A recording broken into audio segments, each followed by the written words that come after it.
It's 5 years since the death of Colonel Gaddafi and the end of NATO's Libya intervention. So why is the country still the scene of so much mayhem? I'll ask the man who ran NATO.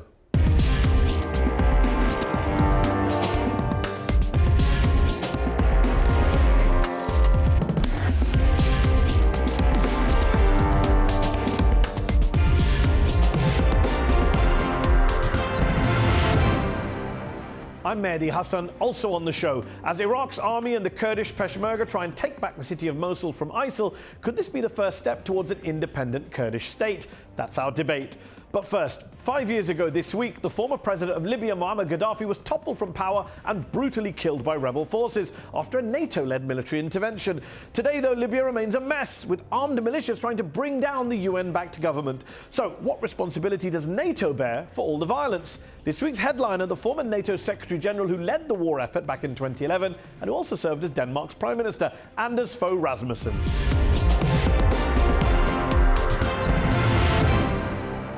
Fogh Rasmussen, thanks for joining me on UpFront. You were in charge of NATO when NATO militarily intervened in Libya on the side of the rebels and helped topple the Gaddafi regime 5 years ago this month. Given today, Libya is a mess, divided between two different governments, countless armed militias, financially on its knees, with ISIL, a new dangerous presence on the ground there. Given all of that, do you feel foolish having said in 2011 that the NATO intervention in Libya was a model intervention? Yeah, because it was really a model intervention. It was a very successful military intervention, a precision operation with a minimum of civilian casualties, a minimum of collateral damage. I saw it with my own eyes on the last day of our operation, but we had to leave on the 31st of October 2011, and we did. And we were not allowed to have people on the ground, so we left. And today, Libya is a disaster, not because of our military operation, but because the international community did not follow up politically. A recent report by the UK Parliament's Foreign Affairs Committee found that the result of NATO's Libyan intervention was, quote, political and economic collapse, inter-militia and inter-tribal warfare, humanitarian and migrant crisis, widespread human rights violations, the spread of Gaddafi regime weapons across the region, and the growth of ISIL. That's on NATO, they say. It's on you. No, it isn't. I agree with all the conclusions, because... But it's not your fault. From the 1st of November 2011, neither the UN nor any other international organization was there to help the new authorities build new institutions from scratch. I can tell you, we received in NATO a request from the then Prime Minister to help them train their new security forces. We responded positively, but when we sent our response, he had fled the country. You say it all began after you left, the problems, but didn't they start the minute you started backing? As the UK Parliament Committee points out, Western governments and NATO backed all sorts of militias without first checking out who they were. A lot of them were quote-unquote Islamists, jihadists. You backed them. No, we didn't. We carried out an air operation according strictly to the UN mandate, and we did so very successfully. We prevented a genocide. We prevented that the Gaddafi regime killed their own people. So in that respect, it was a very successful military operation. You say you prevented a genocide. The UK Committee of MPs concluded in September that, quote, the threat to Libyan civilians was publicly overstated and, quote, the proposition that Gaddafi would have ordered the massacre of civilians in Benghazi was not supported by the available evidence. What do you say to them? I would say this is exactly the same attitude that prevented the British Parliament from supporting the Prime Minister Cameron and President Obama when he threatened to strike President Assad of Syria. Actually, you can always use that argument in favor of not taking action, but not to take action is also an action. And often it's more costly than to take action. At what stage, what precise moment, date, time, in your understanding, in your recollection, did the official mission in Libya go from being protecting civilians in Benghazi to toppling Colonel Gaddafi, to regime change? When did it switch? Yeah, but we never switched. We protected... You never switched, so no. how did he end up raped and murdered by rebels with NATO support? The local rebels. But they didn't get there without your air support, did they? They couldn't have reached Tripoli without NATO air support. But could they? We couldn't kill Gaddafi from air operations. That's completely impossible. Well, you could. You did bomb command and control headquarters yards away from his homes and offices. That was according to the UN mandate. And you wouldn't have been upset if one of those bombs had hit him. It was local rebels who killed him. Yes, with your support. No, we didn't support that. The British Defence Secretary at the time, as you know, Liam Fogh, said NATO is providing intelligence and reconnaissance assets to the rebels to help them track down Colonel Gaddafi. Well, they did. So you did support them? And you said you didn't support them. I think it was a good idea to get rid of a scrupulous dictator. Okay, so you were involved in regime change? No, we wasn't. So it's a good idea to get rid of him, but nothing to do with us? Exactly. Even though the Defence Secretary of Britain says that you were involved. The Defence Secretary of a major NATO member country. Yeah, but Conservative, Hawke. Yeah. But I have to say... Is he not telling the truth? I have to say, I applauded what happened. But we were not part of it. Do you applaud the way he was raped and killed in a ditch without a trial? No, you applaud that? But I applauded that Libya got rid of a scrupulous dictator. The way in which they got rid of him, do you applaud that? No, we were not engaged in that. You say that. General David Richards, head of the British Army, you must know General Richards, now Lord Richards. I do. He tells the British Parliament in their report that on the issue of civilian protection versus regime change in Libya, quote, one thing morphed almost ineluctably into the other. That's not your recollection? No, I don't know. I know that in March 2011, NATO took responsibility for that operation. In 7 months, we concluded that operation through air operations alone. You didn't just protect Benghazi, you went after the Gaddafi regime in Tripoli. No, we didn't. Which was beyond the UN mandate. We bombed military assets as mandated by the UN. And I can tell you that the UN afterwards praised the NATO operation, and this is the reason why I called it a model operation, because I do believe that in the future NATO can act as the defense arm, so to speak, when the UN Security Council mandates it. And how much responsibility does Hillary Clinton, now running for President of the United States, partly on the basis of her foreign policy record as Secretary of State, how much responsibility does she bear for the mess in Libya today? But she doesn't bear responsibility for the mess in Libya today. Well, who does? Yeah. Before you said the international community, she was Secretary of State of the world's superpower, the world's policeman, in your words. Yeah, I said NATO conducted an operation which concluded on the 31st of October 2011. Yeah. I had expected, for instance, the UN to stand ready to assist the new authorities, but the UN didn't. Okay, and I'm asking you, as the US, the biggest supporter of that war, the biggest supporter of NATO, the world's superpower, the world's policeman, Hillary Clinton, Barack Obama, how responsible are they for what happened in Libya, given they didn't do what you wanted? Yeah, they didn't do the peacekeeping and the post-war intervention. That's quite another question. Well, it isn't. I'm asking you that question. Yeah, but and I would like to answer that I think we should learn lessons from the Libya operation as well as with other respect, that's operations. not an answer to my question. You can learn lessons. I'm asking you, how much is Hillary Clinton to blame for the mess that you've conceded Libya is in today? I don't think you can blame Hillary Clinton or NATO or any other. Who is to blame? The international community as such. And that is the lesson we should learn, that whenever in the future we engage in military operations, such operations should be accompanied by a well-thought-through political strategy for handling the post-conflict situation. And the US government, which you extol in your new book, bears no responsibility for not implementing that plan in Libya. Well, I think it's an unfortunate example that the US did not provide the necessary leadership. So that would include Hillary Clinton, would it not? Yeah, it would, but not her specifically. Not the Secretary of State who advocated going into Libya. Yeah, but it could also be the President. Okay. It could also be the UN Secretary General, the Security Council. And how about the NATO Secretary General? You personally, when you look at the mess Libya is in today, the hundreds of civilians who've been killed in recent years, the ongoing chaos, you look at it, your conscience is clear? Yeah, 5 years on? Absolutely, because we started an operation based on a UN mandate. We concluded after having solved that problem. We had carried out that task on the 31st of October 2011. We left as mandated by the UN. Anders Fogh Rasmussen, thanks for joining me on UpFront.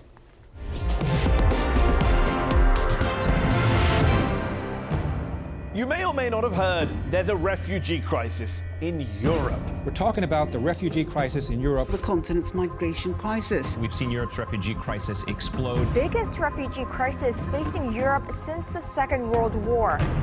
But wait, there are a staggering 21.3 million refugees around the world today. And sure, 1.3 million of them live in the European Union, plus hundreds of thousands more are applying for asylum there. But is it really Europe that's bearing the brunt of that crisis? Maybe we should stop navel-gazing and look across the continent of Africa.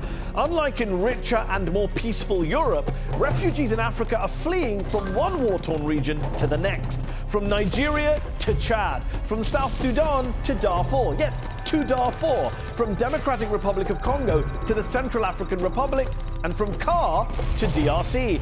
It's not just an intra-African movement of people either. Djibouti in the Horn of Africa is hosting more than 15,000 refugees from war-torn Yemen in the Middle East.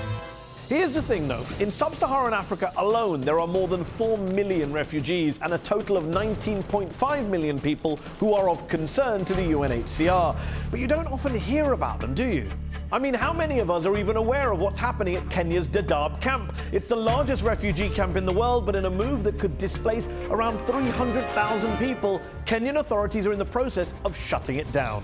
Or compare Danish authorities wanting to seize the jewellery of asylum seekers, supposedly in order to pay for their upkeep, with Uganda's 2006 Refugee Act, which allows refugees in that country to work, travel, and even start their own businesses. Bear in mind that Denmark's GDP per capita is almost 100 times bigger than that of Uganda's. So what's all the fuss and panic about in the EU? Maybe it's the huge economic burden those refugees present. Oh. Well, maybe it's all those crimes they're committing. Oh. Well, then maybe it's time we ask what it means if we hear only about a refugee crisis in the EU rather than in Africa. Or is a crisis only a crisis when it washes up on the shores of Europe?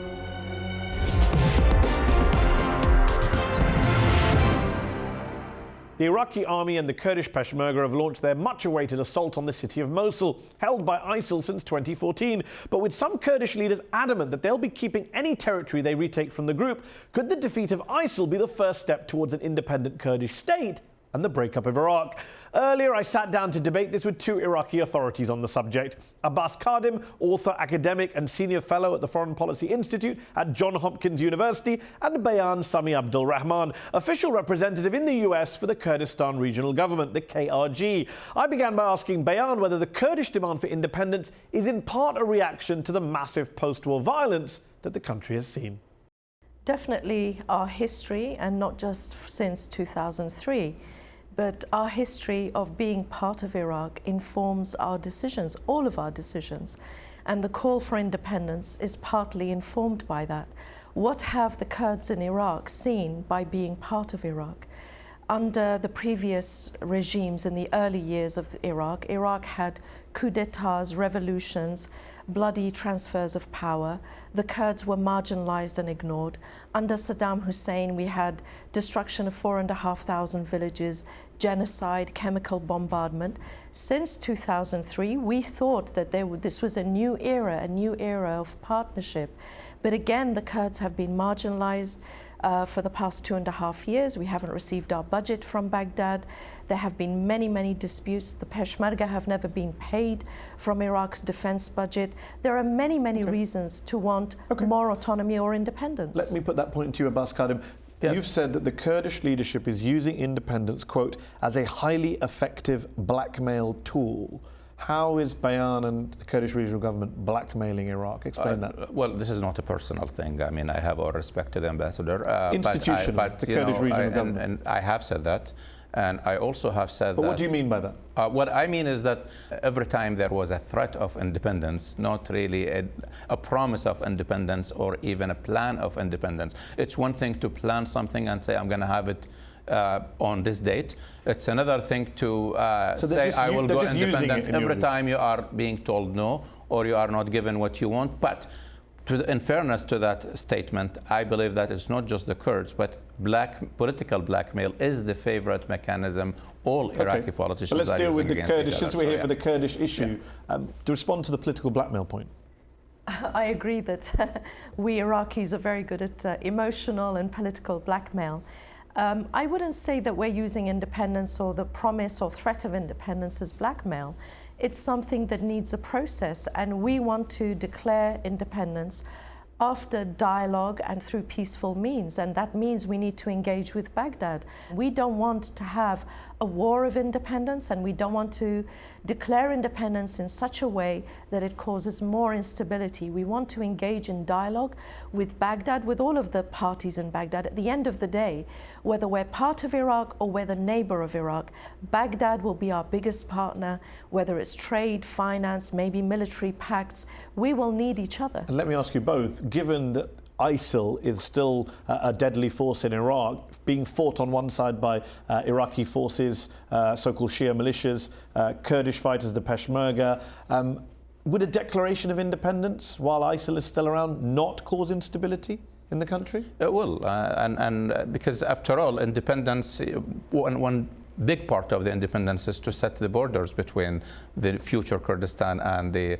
rest of Iraq. Would that be easy? And now most of the areas at the border are held by ISIS without having, clearing these areas from ISIS, getting liberation. That will be, I think it's silly to even talk about independence, because where are you going to declare the border? A lot of the disputes that are still in the Constitution, it says that both sides have to sit and do it. So yeah, I mean, there's no doubt that there will be disputes over borders. I agree with you, and those are issues that should have been resolved through the Iraqi Constitution's Article 140, which set out a mechanism for doing this. Sure. But neither the Iraqi government nor the international coalition led by the United States was interested in doing that. Some of your critics say that you're using the fight against ISIL to quietly take territory that wouldn't otherwise be part of a Kurdish state into your borders. For example, Kirkuk, which I believe the Peshmerga took in 2014. Really, would that be part of a Kurdish state?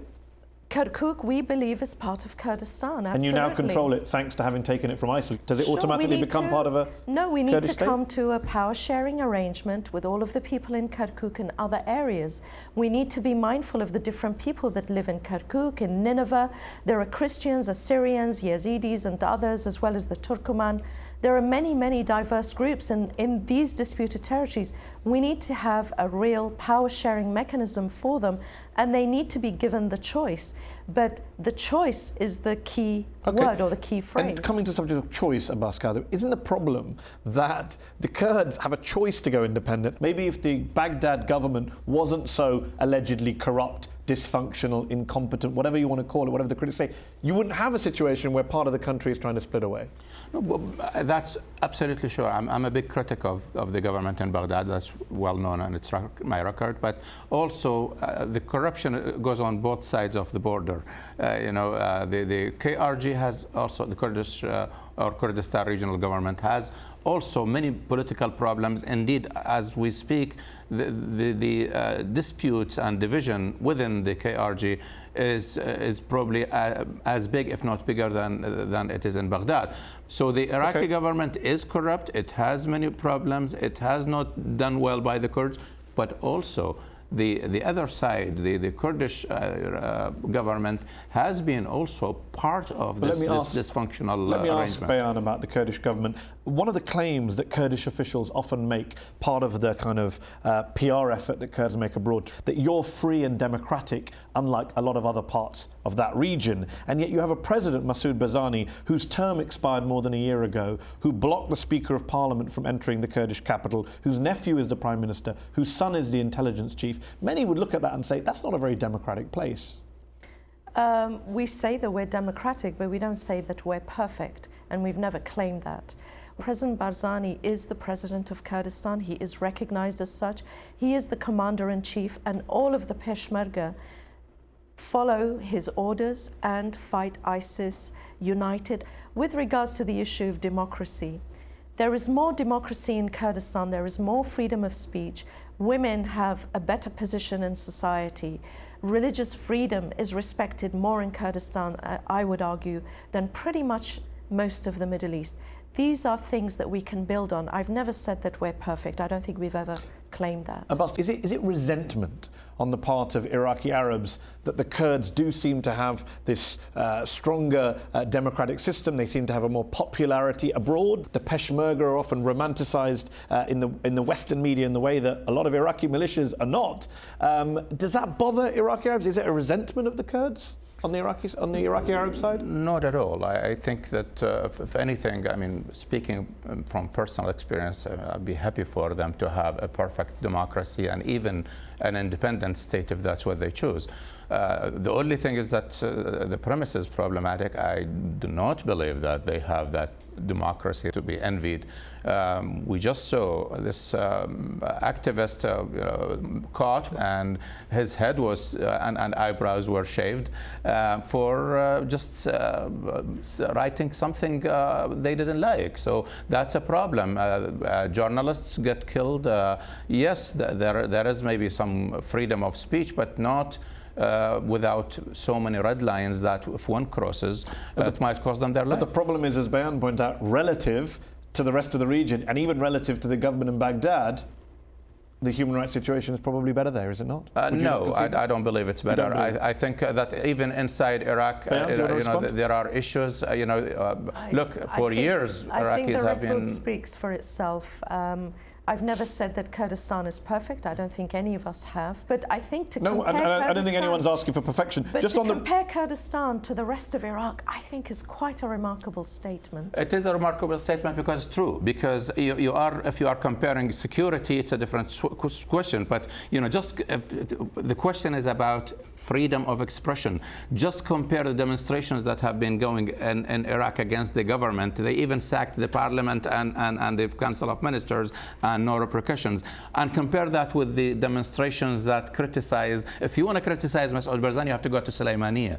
And it's really something remarkable. Maybe the people of Erbil and Duhok like President Barzani. Well, come on. Have you ever considered that? All of them? That's not very democratic to say you have 100% support, is it? I didn't say that, but the election results show that. There have been reports of the Peshmerga committing alleged war crimes. One European diplomat who visited northern Iraq told Foreign Policy last year that he had seen, quote, the deliberate, systematic destruction of Sunni Arab property at the hands of the Peshmerga. Human Rights Watch said in a report in February that Iraqi Arab citizens in areas retaken by the Peshmerga from ISIL had been displaced, cordoned off and detained.